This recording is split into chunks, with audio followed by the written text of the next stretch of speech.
Lecture du livre du Deutéronome. En ces jours-là, Moïse monta des steppes de Moab au mont Nebo, sur un sommet qui est en face de Jéricho.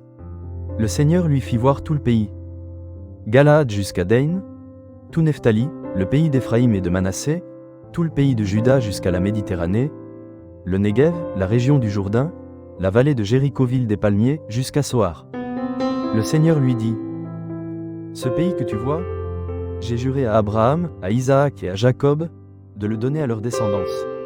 Je te le fais voir, mais tu n'y entreras pas. Moïse, le serviteur du Seigneur, mourut là, au pays de Moab, selon la parole du Seigneur. On l'enterra dans la vallée qui est en face de Beth-péor, au pays de Moab. Mais aujourd'hui encore, personne ne sait où se trouve son tombeau. Moïse avait 120 ans quand il mourut.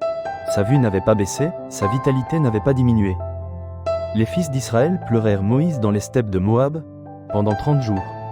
C'est alors que s'achevèrent les jours du deuil de Moïse. Josué, fils de Naoun, était rempli de l'esprit de sagesse, parce que Moïse lui avait imposé les mains. Les fils d'Israël lui obéirent, ils firent ce que le Seigneur avait prescrit à Moïse. Il ne s'est plus levé en Israël un prophète comme Moïse, lui que le Seigneur rencontrait face à face.